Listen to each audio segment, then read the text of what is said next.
안녕하세요. 세상의 나그네 오목사입니다. 오늘은 계속해서 니케아 신조의 여파에 대해서 보시겠습니다. 니케아 회의 3년 이후 콘스탄틴은 친아리우스주의 정책을 표방했습니다. 왜냐하면 군주적 황제는 지상에서 하나님의 군주제를 대변한다고 보았기 때문입니다. 아리우스 신학의 계층 구조적 종속론 사상이 그의 정치 이데올로기와 더 잘 어울렸던 것입니다. 그래서 황제는 마음을 바꾸어 328년 니코메디아의 유세비우스를 소환했으며 아리우스도 교환할 수 있었습니다. 역으로 황제는 335년 아타나시우스를 추방했습니다. 황제는 두 유세비우스들 사이의 이 도움으로 교회의 연합을 위해 아리우스를 소환하고 사제로 복직시키려고 했습니다. 그러나 아타나시우스는 이 정책에 강력하게 반대해 나섰습니다. 황제에게 아타나시우스의 완강함은 기독교의 연합의 최대의 방해물로 생각되었습니다. 니케아 회의의 여파로 아타나시우스는 콘스탄틴과 그의 계승자 황제들의 치하에서 감독직으로부터 5번이나 추방당했습니다. 373년 완전한 명예의 회복과 함께 아타나시우스는 영면했습니다. 니케아 회의 이후 아타나시우스가 처음 귀양가던 335년부터 콘스탄티우스 2세가 사망하던 361년까지 아리우스주의는 특히 동방에서 만연했습니다. 351년 콘스탄틴의 뒤를 이은 콘스탄티우스 2세가 제국의 유일한 황제가 되었습니다. 그는 360년 사망하기까지 전 교회의 단순화된 아리우스주의를 강요하려고 했을 때 니케아 정통주의는 많은 곤욕을 치러야 했습니다.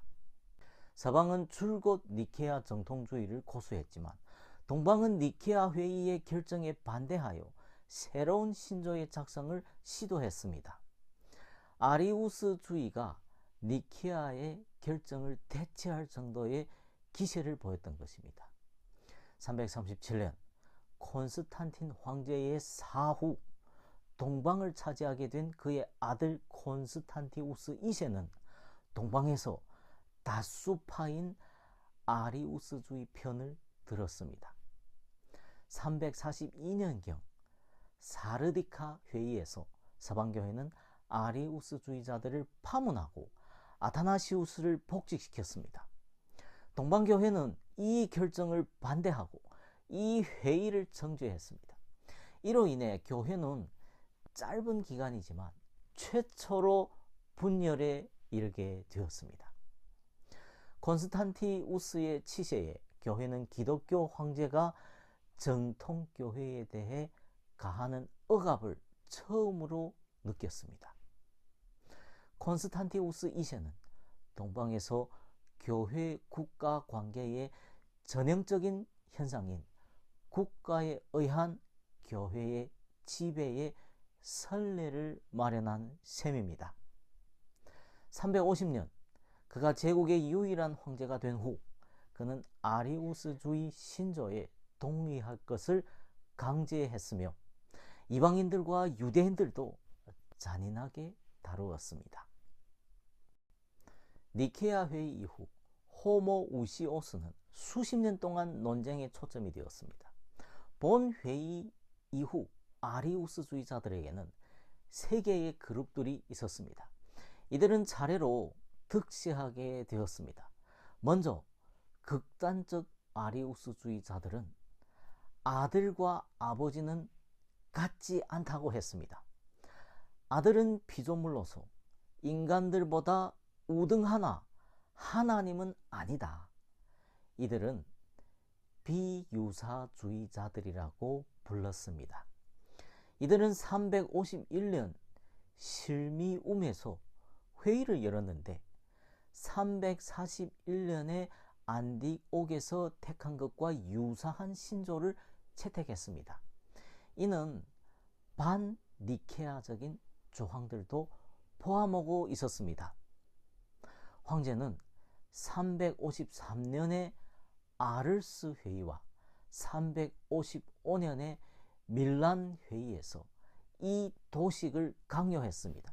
다시 말해서 비유사주의자들이 승리한 것입니다.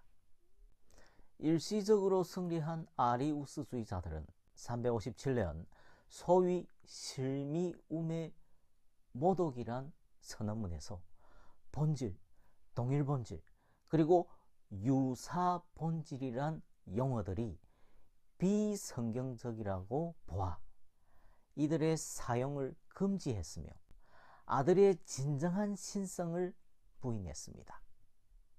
다시 말해 아들의 종속성을 분명히 재천명한 것입니다.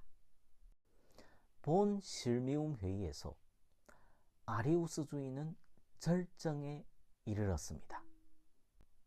그러나 358년의 안시라 회의는 어떤 형태로든 그리스도가 하나님이라는 입장을 유지하기 위해서는 덜 극단적인 도식이 필요했습니다.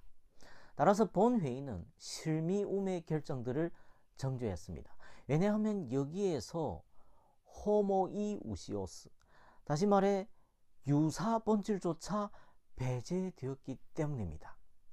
바질은 황제를 설득하여 호모이우시오스를 받아들이도록 설득했습니다. 이 도식은 반아리우스파의 도식이었으며 이들이 이제 득세하게 되었습니다. 이들은 아에티우스 그리고 유노미우스와 같은 비유사주의자들을 추방했습니다. 이 두 사람은 아리우스 자신보다도 더 극단적인 주장을 한 신아리우스주의자들이었던 것입니다. 이어서 359년 다시 실미움 회의에서 제3의 그립들인 유사주의자들이 등장하여 이 본질이라는 개념을 다 배제하고 또한 비유사주의도 거부하면서 단순히 아들이 아버지와 같다고 주장했습니다. 이것은 소위 제4차 실미움 신조였습니다. 이 아들이 아버지와 같다는 구절은 359년의 실미움 회의에서 제시된 신조의 중심 용어였습니다. 황제의 지시로 같은 해 개최된 서방의 리미니와 동방의 셀루키아의 회의들은 어떤 결론에도 이르지 못했습니다. 황제는 이 극단적 아리우스주의자들의 용어를 좋아하지는 않았습니다. 그러면서도 니코메디아의 유세비우스와 콘스탄티노플의 유독시우스의 편을 들었습니다.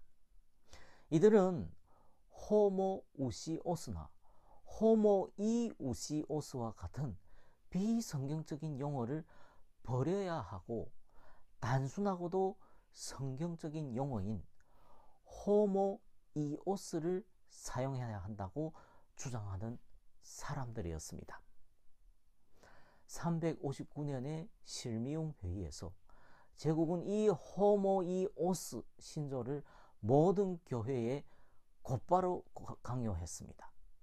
그러자 360년 아타나시우스와 바질주의자들이 연합했습니다. 결국 바질주의자들이 중심이 된 호모이우시오스주의자들과 아타나시우스가 중심이 된 호모우시오스주의자들이 연합하여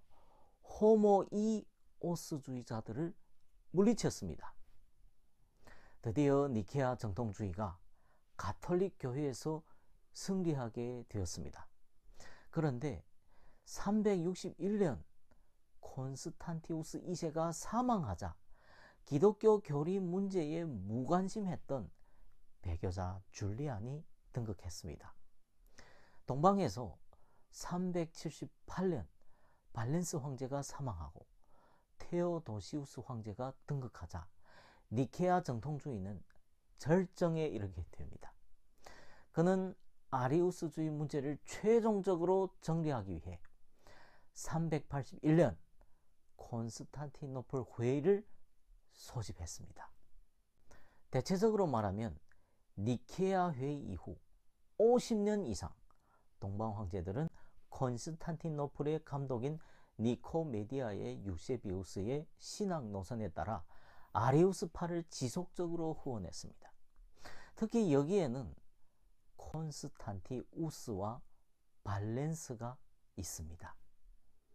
서방 황제들인 콘스탄스, 발렌티니안, 그리고 그라티안, 이 황제들은 일관성 있게 니케아 정통주의를 지원했습니다.